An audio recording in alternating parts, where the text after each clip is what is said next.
A gente mede tempo por espaço. O que é um dia? Você pode falar que são 24 horas, mas na verdade é uma volta da Terra em torno de si. O que é um ano? Ela dando uma volta em torno do Sol. A gente está medindo o tempo através de espaço. Mas e quando a gente vai para esse aspecto mais amplo, entra em relatividade, o que seria o tempo? O tempo é uma das coisas mais complexas que tem de entender, de explicar. É uma coisa muito abstrata, porque eu falo, né, que você fala assim, me dá dois copos d'água, você me dá 2 segundos. O que é 2 segundos, entendeu? Isso não existe. Até o lance lá que a gente tava falando de representar o tal do espaço-tempo, que o pessoal usa essa analogia do elástico, e aí você vai na simulação, é muito complexo, é muito abstrato, e a gente tem o nosso tempo baseado em convenções. Esse calendário que a gente usa, do jeito que ele é, cara, esse calendário aqui é de agora há pouco tempo atrás, aí do Papa lá, né, do Gregório. É o calendário gregoriano. Por que ele foi feito desse jeito? Porque tinha os imperadores ali, que um queria ter um mês, que é o Júlio César. Aí o outro também falou, cara, você criou um mês pro outro, você não vai criar um pra mim? Cria um pra mim aí também. Meteu um mês que não faz sentido nenhum. Foi o Augusto. Agosto, exatamente. Então fica esse negócio, por que tem 30, 31? Cara, os caras eles sentaram ali, foram tentando resolver alguns problemas pra chegar nisso. Porque se você vê astronomicamente, que aí você vê pelo movimento das estrelas, pelo movimento do Sol e tal, uma coisa não bate na outra. Tanto o calendário tá errado, que a cada 4 anos tiveram que colocar um dia pra corrigir esse negócio. Então, cara, eu acho o tempo uma das coisas mais complexas e mais abstratas que a gente tem pra lidar. O que você acha, Fih? O que eu acho legal do tempo é que ele tem tanto a interpretação, eu acho, mais filosófica, quanto a interpretação mais física. Na física, inclusive, existem vários ramos, por exemplo, várias contas que a gente faz que não envolvem em nenhum momento o tempo, mas que elas indicam mudança de estado de coisas acontecendo, por exemplo. Tinha até algumas em termodinâmica, de mudança de sistemas e tudo mais, mas que não envolvia tempo. Na verdade, a explicação de tempo física ela é termodinâmica. Exato. Né? Vai lá. A gente pode usar a termodinâmica para meio que inferir qual que é a direção que o tempo deveria passar, que é a direção em que a entropia aumenta. O nome disso é seta do tempo. Só que ainda assim, isso não dá pra gente uma definição muito boa de o que é um segundo. A explicação pro pessoal entender esse lance de aumentar a entropia é que eu pego essa caneca, jogo no chão e ela quebra. Eu não tenho como voltar ela a virar caneca. Então o tempo tá passando, né? A bagunça das coisas vai aumentando. Então, fisicamente, o pessoal explica o tempo com base na termodinâmica. Mas que também é abstrato pra caramba. É que a gente falou de viagem no tempo aqui, por exemplo, e as pessoas não se dão conta disso, mas a gente faz viagens pro futuro o tempo todo. A gente tá aqui hoje e amanhã estaremos aqui também, né? Em outro ponto, mas a gente tá viajando. O que é interessante no tempo é que ele não é absoluto, porque se você pega, até no Interestelar, filmaço, né, Boludinha? O Interestelar tem aquela cena muito interessante quando eles estão num planeta muito próximo de um buraco negro e eles passam quase nada de tempo naquele planeta e quando eles voltam e encontram um cara que se manteve em órbita... Tá, velho, quando encontra o negão décadas lá em cima, o negão tá com barba até branca. Então, como é que o tempo ele pode ficar relativo para as pessoas entenderem, né? Como é que funciona essa questão da relatividade do tempo? Mas aí a gente tem que ver que são sistemas diferentes. O planeta de Miller lá que eles pousam, que é o planeta que tem água e tudo, aquele planeta ali não são as leis de Newton, que ali Newton acabou. Ali começa a valer a relatividade. Porque aquele planeta, ele tá numa velocidade que é um X% da velocidade da luz.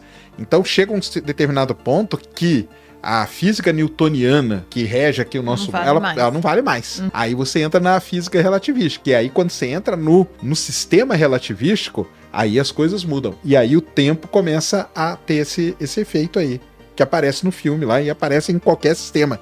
Mercúrio, por exemplo, uma história muito legal de Mercúrio é o seguinte... Começaram a observar Mercúrio e tentaram prever aonde que ele ia estar. E não conseguiam acertar. Por quê? Pensavam que Mercúrio tinha um outro planeta entre o Sol e Mercúrio, que chamava Vulcano. Esse Vulcano existiu por um bom tempo. Até que um dia alguém falou assim, depois do Einstein, cara, pega aí a equação da relatividade, vamos aplicar ali em Mercúrio para ver o que acontece. E pá, mataram a charada. Mercúrio está tão perto do Sol que ele sofre efeitos relativísticos. Então, se você aplica as equações de Newton para prever a posição de Mercúrio, você erra. Se você aplica as equações de Einstein para prever, você acerta. satélites orbitando a Terra. Eles têm que ter uma correção porque o sistema Terra-satélite, o satélite sofre efeitos relativísticos. Então você tem que ir corrigindo aquele relógio dele o tempo todo, tanto que é uma das grandes provas da relatividade, né, se ela existe, se ela funciona ou não, são os satélites.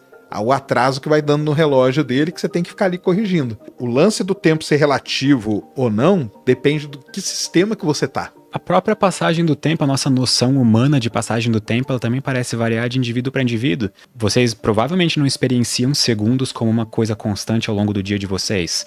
Provavelmente, agora, que eu espero que vocês estejam se divertindo um monte, talvez tá passando muito rápido. Só que pode ser que se vocês estiverem fazendo uma coisa muito entediante, tipo ver Interestelar para algumas pessoas, talvez passe muito devagar, entendeu?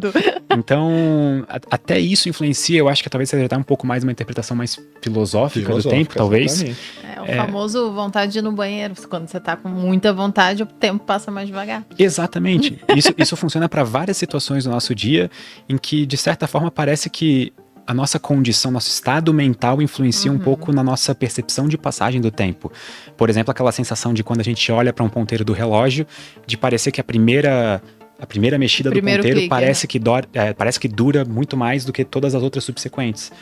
Tem explicações para isso, então isso é interessante. Mas em termos objetivos, por exemplo, até pegando um exemplo hiper simples, daqueles de gráficos que colocam tempo para cá e deslocamento no espaço para cá. Você faz um deslocamento no espaço, o tempo vai passando sempre numa direção, né? Então o tempo vai aumentando, seu deslocamento no espaço também tá para esse lado, então você tem um vetor. Se você se desloca muito rápido no espaço, esse vetor do tempo ele quase não pesa, então o tempo vai passar mais devagar. Se a gente se movesse mais rápido, na velocidade da luz, por exemplo... Ou perto da velocidade da luz, que aí entra na parte relativística do negócio. Então o tempo passaria mais devagar. É, exatamente. Para um referencial... Pro referencial. Dependendo do referencial, né?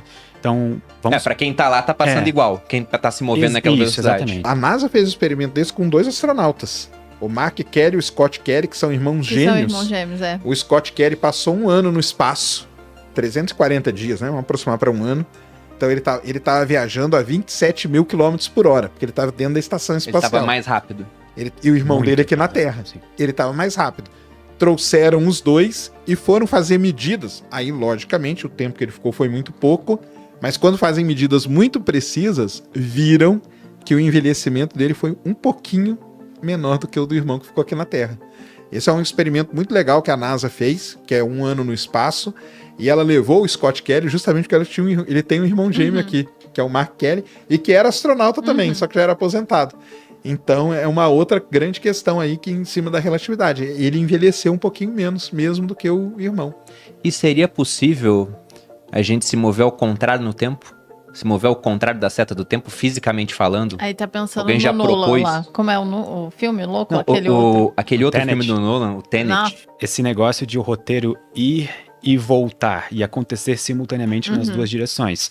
Provavelmente existem outros exemplos de filme que já usaram isso. Sempre existe. Sempre tem um outro exemplo. Então alguém provavelmente vai falar nos comentários. Sim. Esse foi o primeiro que eu vi, cara. Esse E foi eu o achei primeiro inovador, porque geralmente a viagem no tempo é o cara volta e o tempo continua na seta do tempo. Exatamente. E agora ele volta, tipo, ele regride, mas tinha coisas acontecendo de trás pra frente enquanto ele estava passando no tempo na direção normal. Então acho que isso cria toda uma outra camada de complexidade no filme que pra mim é um dos filmes mais, assim, inovadores que eu vi na minha vida, que eu adorei, só que eu não posso dizer também que é, tipo, 9 de 10 ou 10 de 10. Eu acho que pela inovação vale ali um 8 de 10. Mas voltando a essa questão da Fala viagem aí no do tempo, viajar no passado.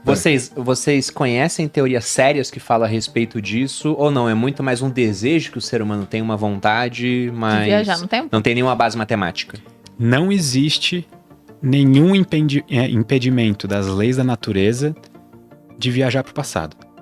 Não existe nada que barre de maneira clara de que a gente possa olhar com matemática e dizer, não, ok, oficialmente não dá pra voltar pro passado. Dito isso, a gente também não tem nenhuma maneira muito óbvia ou muito clara de viajar pro passado. Então parece que não é necessariamente uma proibição das leis da natureza ou das leis da física ou algo nesse sentido. Talvez seja só uma impossibilidade. Talvez o universo ficou sem memória RAM na hora de ser criado e não deu pra fazer essa opção, sabe, de viajar pro passado. Porque filosoficamente cria alguns problemas, alguns Sim. paradoxos lógicos. Paradoxos, O paradoxo do avô, eu acho que é um dos mais famosos, em que a gente volta pro passado e eu mato meu avô antes de ele conhecer minha avó. Então, teoricamente, eu não deveria Aí já existir, né? era. Porque já era. Então, como é que eu voltei pro passado e fiz isso, sabe? Eu destruí toda a linha do tempo. E aí tem todas as possíveis respostas pro paradoxo, que vão desde, no momento em que você mata o seu avô no passado, antes de conhecer sua avó, você bifurca as linhas do tempo. Então agora tu tá vivendo numa outra linha do tempo que não é a tua. Só que daí a gente tá meio que tentando criar soluções pra consertar um problema que a gente nem deveria existir, sabe? Porque não faz sentido a viagem de volta pro passado nesse sentido. Nossa, essa frase ficou pior ainda É a explicação aí, deixa aí pro pessoal responder. Você defende a viagem pro passado De Volta pro Futuro ou a dos Vingadores? Qual que é a diferença da dos Vingadores mesmo? Essa aí, porque a do De Volta pro Futuro é essa, né? Que se você matar ele começa lá, a desaparecer que ele enquanto começa a toca Chuck desaparecer. Berry, né? Por quê? Porque o pai não vai, a mãe se apaixona por ele ele lá. meio que desintegra, assim, né? Então essa aí não cria uma nova bifurcação, essa aí vem na mesma. Sim. A dos Vingadores é que cria uma nova, né? Que você cria uma linha paralela aqui do... Nossa, eu nem lembrava disso. E essa do Nolan? Não deve. De você voltar e ver as coisas acontecendo. Ele tirou isso da cabeça dele? Ou ele tem um amigo físico que fica lá? Cara, depois do Interestelar, eu tenho uma ideia pra você. Ele deve ter algum amigo da física quântica, porque deve esse ser negócio de viajar no tempo, principalmente pro passado, a gente cai muito na parte da física quântica, né? Que é você reduzir lá, e é daí que criam as teorias, como teoria de cordas e tudo mais, que seria uma solução para se viajar, né? No passado, que é o que o Pedro falou. Não tem nada que impede, então vamos atrás de alguma maneira. E aí o pessoal da física quântica foi entrando, cara. Aqui, ó, em vez da menor coisa ser um ponto, né, que a gente fala, não é como se fosse uma cordinha. E aí foi criada a teoria de cordas.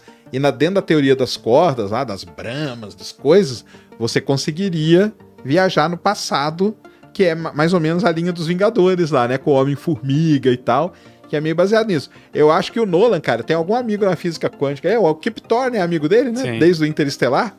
O Kip Thorne, que é o cara lá de Buracos Negros e tudo, ganhador do prêmio Nobel e tudo, é amigão dele, né?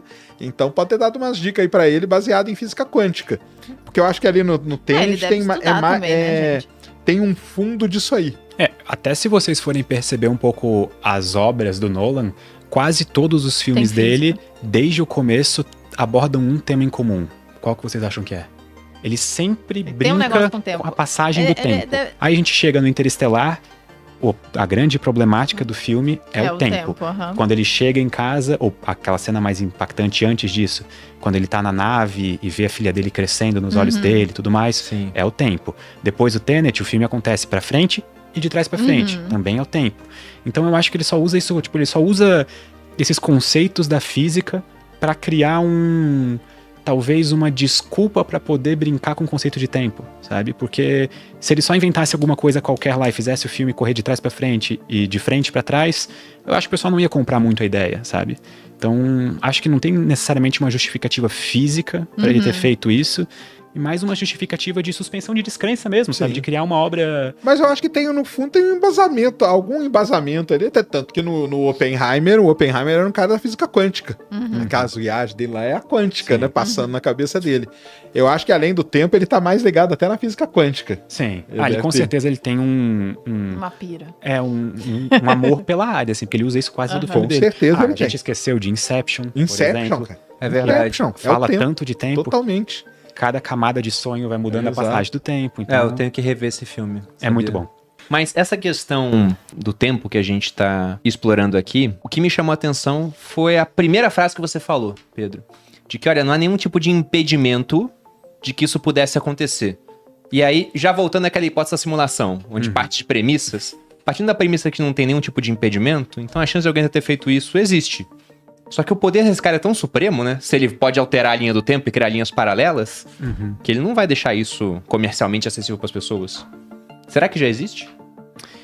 Então, se a gente for considerar aquela festa que o Hawking deu para os viajantes do tempo, eu acho que não. Sabe dessa história? Não sei. O Stephen Hawking publicou uma carta num jornal avisando que dentro de 6 meses, num dia, uma data específica, ele ia fazer uma festa só para viajantes do tempo. Então, caso você fosse um viajante do tempo, por favor, vá nessa festa. Era isso, né? Ele mandou isso antes, aí. né? Isso mesmo. E aí a ideia era que quando a festa acontecesse, eu acho que o lugar ele só ia divulgar depois da festa acontecer. Isso, Que, então, porque aí o cara quer viajar no tempo. caso alguém viajasse no tempo, pudesse... Gênio. E a foto é dele na festa sozinho. Então, acho que não deu certo. Ou se deu, provavelmente as pessoas escondem isso muito bem. Mas, assim, existem Muito bom, tantos Daniel. problemas associados com viagem no tempo que eu de verdade não... Embora não exista um impedimento físico, eu não acho que seja possível. Só por causa dos problemas gerados. Aham. Porque, vamos supor que eu tenho uma máquina do tempo. E aí, por algum momento, sei lá, motivo, um fóton, uma partícula de luz, entra nessa máquina. E aí ela vai pro passado. E aí esse fóton depois sai da máquina no passado, percorre a linha do tempo normal e entra na máquina de novo. Ele vai ficar cada vez mais, novas vezes entrando, adicionando mais fótons do problema e eventualmente a máquina poderia até, tipo, virar um buraco negro, sabe? Tipo, ia ter muita energia, tipo, ali ia virar um buraco negro. Então, eu só acho que não é possível. Eu só acho que, tudo bem, não existe nenhuma lei da física que proíba de vez, mas Mas é não pouco dá, provável, sabe? aham.